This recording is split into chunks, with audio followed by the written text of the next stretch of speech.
Good morning and welcome to another daily live webcast called GenCast, a daily live show that happens Monday through Friday at 10 a.m. Pacific, 1 p.m. Eastern here on YFElive.com. It's Thematic Thursday.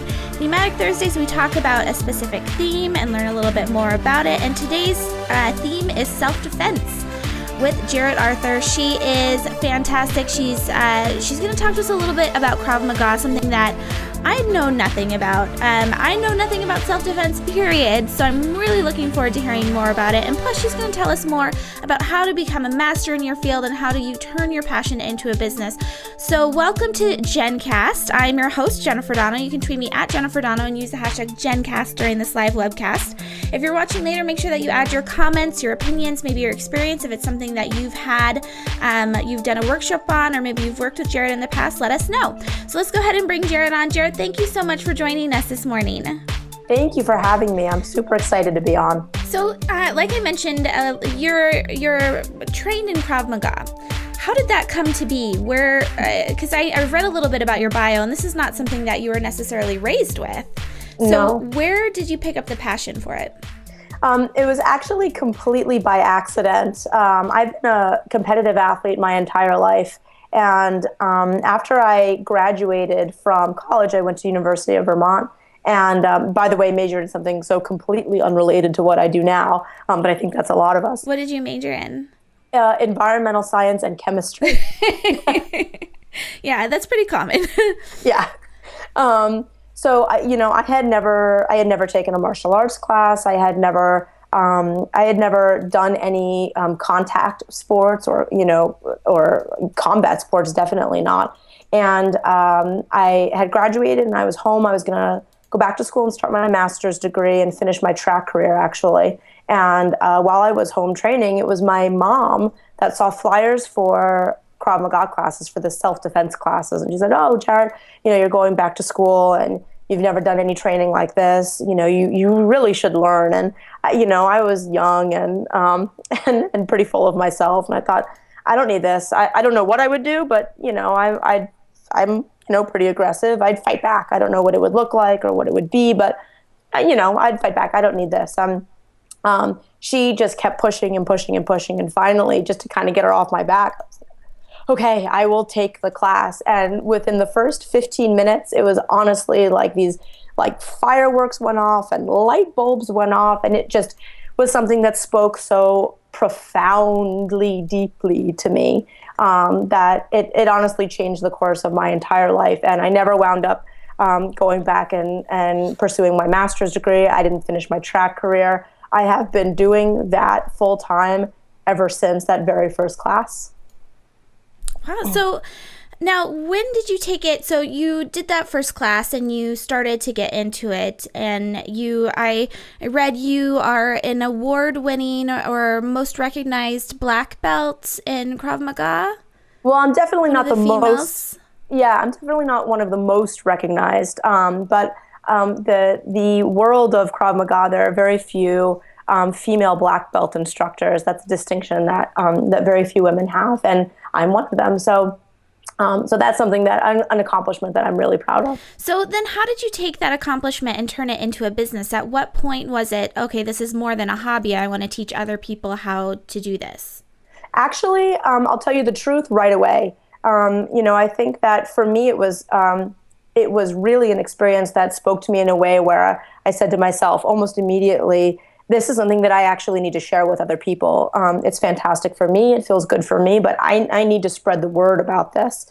And for most of my students, they take the experience as, wow, this feels amazing in my body, and it kind of stops there. I think right away, for whatever reason, it was something that occurred to me that I really wanted to spread this message and to spread this experience specifically to other women. And so I actually started teaching very quickly.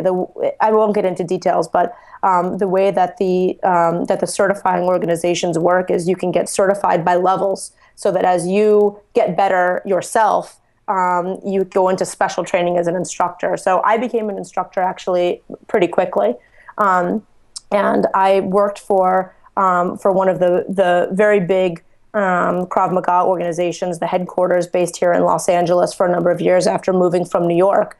And I taught tons of group classes and I ran the children's program. And so I was working for somebody else for years. The kind of the switchover point for me was I took a look at my passion, which was specifically bringing this message to women specifically. And I took a look at how the company was, how the company, sorry, we had an agreement that she was not going to do that. It's all good. So I took a look at how basically the company was running classes. And what I realized was that, for a small group of women like myself, athletic, aggressive, women that were like, yeah, let's, go in and really hit and learn how to strike. And the classes were fantastic for certain types of women, but for large groups of women, it wasn't training that they felt comfortable participating in. And so I basically just went back to the drawing board and I said, okay, well, how can I deliver the same message and the same effective techniques and the same effective education in ways that are going to encourage many more women to actually train and to actually get educated. So by not being so super intimidating and by really understanding that we are unique as women. I mean, it's what, makes us far superior to men. Just kidding. But we tend to learn at different paces, and oftentimes I think we don't work as well when someone's pushing you into something that you don't feel comfortable. We kind of have to find it within ourselves. So that was really how I made that switch. Is I basically just looked at, what's the main goal here? Okay, it's bringing the message to as many women as possible. What's keeping me from doing that? And I realized that I needed to set off on my own and to build a system that was going to allow women to participate in the training and the education in ways that felt comfortable enough for them to push themselves forward. So there was definitely that missing piece. There was a need there, and you were going to go and fill it. And it's interesting that you bring up women and that your passion is to share this with women. You say this over and over again because, like you said, there aren't very many females in the position that you're in. And I was just watching... this is going to be silly, but I was just watching the Mitt Romney, watch me tie Mitt Romney to you in a very loose way. So Great. I was watching the Mitt Romney documentary on Netflix, and he said at one point in it, I'm in this position where I'm able to run. It was like at a fundraiser or something. He said, all of you guys would make excellent presidents, but I've gotten to this point where I'm in a position where I can actually do it, and it's my obligation to move forward with it. And I think that's something that's true for a lot of us, where we find this passion and we realize that we're maybe one female in a sea of men, and we need to let all these other women know about it. And so I love it when women take the initiative and go forward and try and educate people when, it's not the easiest business model to do, to go into some space and try and teach someone, you need to know more about this. You need to pay attention to this. So as far as business models go, when you went into the self-employed space, I mean, Jarrett, everyone, she's got a DVD that came out in January, which I highly recommend that we all check out. If you're like me, you have nightmares about being in a situation where you need to punch someone and you've never done it before. So yeah, you've got DVDs, you do private coaching. How did you learn to do all of this? I mean, at what point, who taught you, who sat you down and said, this is what you need to do? Or did you all figure this out, over a year, a couple of years in learning? Well, the teaching, I have to say, the organization that I worked for and that I'm certified with is an organization called Krav Maga Worldwide. And they do lots of things very well, but one of the things they just excel at through the roof is teaching people how to teach. And so, to be perfectly honest, my talent at teaching was really fostered by my organization and by the certifying courses that I went through, because it wasn't just teaching how to do, it was teaching how to teach. And that is something that's so unbelievably important. Because transferring knowledge is something totally different from just simply having the knowledge. Right. So that's something that I was lucky enough to have mentors throughout my career and fantastic certifying courses and workshops and classes. Beyond that, I think it was just simply experience. Now, the business end of it, going out on my own, that's been something that's been incredibly hard for me to figure out. I mean, yeah, like me and everyone else. But, this is something that my degree is in environmental science and chemistry. I mean, I've never taken a business course, a marketing course. I have zero knowledge. So that was the tricky part. And I think it's the tricky part for everybody. But what's unique about what I'm doing is that, there's like this weird dichotomy, right, where I talk to women, and I have never met a woman that has truly told me and believed it, that they don't need to know self-defense. I've had women tell me, well, I live in a safe neighborhood and, all these other excuses, but no one that's actually truly believed it. So we're all women that believe we should get the training, yet how many of us actually do get trained? Very few.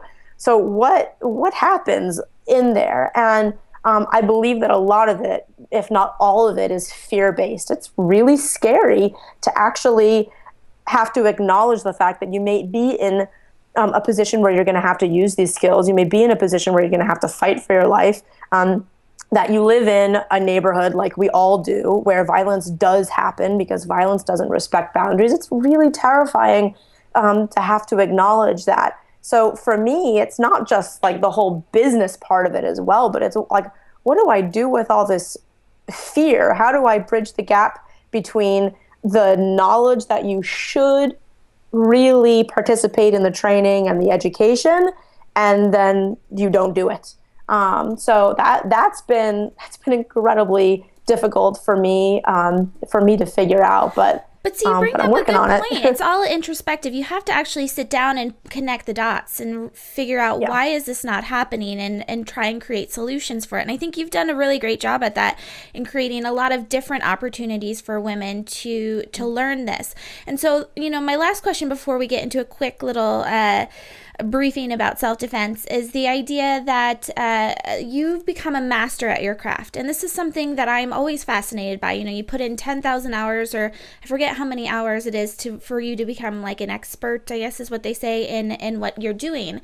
What advice would you give to women who have that passion, have a desire to become better at whatever it is that they're doing? Is it just practicing more? I mean, what made you a master at Krav Maga? I think honestly, it is giving yourself 100% to your passion. And that doesn't mean that it has to be forever. I mean, for me, I picture myself doing this for the remainder of my life. And I think for most experts, out there, or masters in their field, it's their particular calling. But I think really it's just about embracing the entire process of learning, and and realizing that it's going to be hard, and you're going to struggle, and and you're going to fail. But if it's really what you want to do, you kind of have to become obsessed with it, I think. In the best possible sense of the word, obsessed. See, I love that you said the word obsessed. I use this word all the time. So I love live webcasting, and I have become a little bit obsessed with it. And I've noticed that with my husband too. He gets these different passions, and he becomes really good at them because he has kind of this obsessive tendency around things that he's interested in. And I really do feel like that sets the people apart, just from being an amateur or someone that's interested in something or good at something, from those that truly excel. So, and you can tell that on your website too. But so, Jarrett, before we go, give us a couple little tips as far as self-defense goes. What should we as women at least look into or know about protecting ourselves and our kids? Because you have a program that's based for moms too. I do. It's called MAMA Self-Defense, and it stands for Mothers Against Malicious Acts. And it really is. I don't know of any other program that is like it out there right now, because it takes the world of self-defense, which, even just in the title, it's self-defense. How do you keep yourself safe? And when you're with your kids, it's not just about keeping yourself safe anymore. It's about keeping your kids safe, how to protect them, how to shield them, all the way to, what you should be teaching them, how you should be teaching them. How do you teach them these scary things in ways that don't scare them? So that's my little baby, my Mama Self-Defense program. But for everybody, and this is, I keep thinking it's common sense, but then I'm out in the world and I see women all the time that are just participating in these behaviors that are crazy to me from a, self-defense standpoint. So maybe it's not common sense, or maybe it is common sense and you just need that little reminder that it is super duper important. Prevention is the key to keeping yourself safe.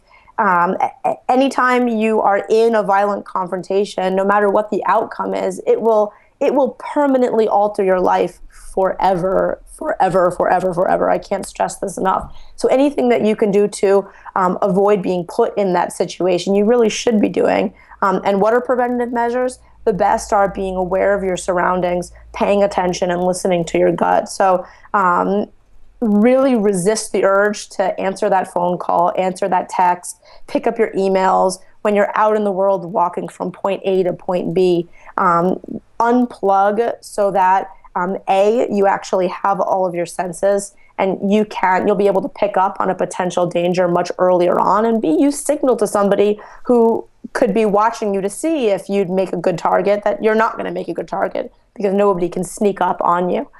So it's just so important. And that really is the number one thing that I'm seeing these days, is that everyone's got their eyes down on their screens and their earbuds in when they're running or hiking or on their phone or texting. I cannot stress this enough, how important it is that you just make it wait. Not that very long ago, everyone was fine not getting a phone call, absolutely immediately. And at least as women, when we're walking from point A to point B, we really need to go back to that. That's something that's really, really huge in the area of prevention, awareness, and avoidance. Well, that's a fantastic piece of advice. I mean, we all know this, like you said, it's common sense, but it's one thing to know to be present, and it's another to actually practice it. So thank you for that reminder this morning. And, just as like a side note for everyone that's watching, you said, I'm saying and like a lot this morning, but you said that we feel like we're in safe neighborhoods, and we all want to believe, be optimistic and believe the best. But at the same time, I have noticed on my Facebook wall, even someone I know that participates in Young Female Entrepreneurs, she was walking in Seattle and her children were in front of her, and somebody ran up and took her kid and ran away. I mean, just stuff like that happens today. And it's just, you have to remember that while you do feel safe, there's always something that could potentially happen. Like you said, don't get distracted while we're out. So thank you so much, Jarrett. Thank you. So where can people find out more about you after this? Definitely my website, jaredarthur.com, has, you can get the DVD there. And it's got links to lots of different videos, and my blog, which I write probably a too long blog post every week, and that information obviously is free, and I try and keep it really specific to useful both prevention and also physical fighting back technique type topics. So definitely go on my blog, and I'm also on Facebook and Twitter and Instagram. And if you have any self-defense questions at any point, I love self-defense questions and answering them. So don't hesitate at all to shoot me an email or track me down on social media and ask me. I mean, even if it's something so tiny and small and you think it might be insignificant, I can guarantee you that other people have the same question. So that's the best way to find me. Fantastic. Well, thank you, Jarrett. Thank you so much. Thank you. All right, so you've just been watching Jarrett Arthur of jaredarthur.com. Make sure that you check out our website and all of our self-defense videos. I know I'm excited to. I've already checked them out. They're good. So anyway, this has been Jennifer Donogh. You were watching the daily live webcast called GenCast that happens Monday through Friday at 10 a.m. Pacific, 1 p.m. Eastern. Tonight we have YFE Chat Live at 6 p.m. Pacific, 9 p.m. Eastern with the co-founder of Edible, I think is how you pronounce it. It's cookie dough that's raw that you can eat right out of the carton. And she's going to talk to us a little bit about competition, about startup life, having a baby, working with her husband. So it's going to be lots of fun. Hope you can join us there. Otherwise, sign up for yfe.me/mailed-it to keep in the loop with everything young female entrepreneurs. Thanks everyone for watching, and have a fantastic Thursday.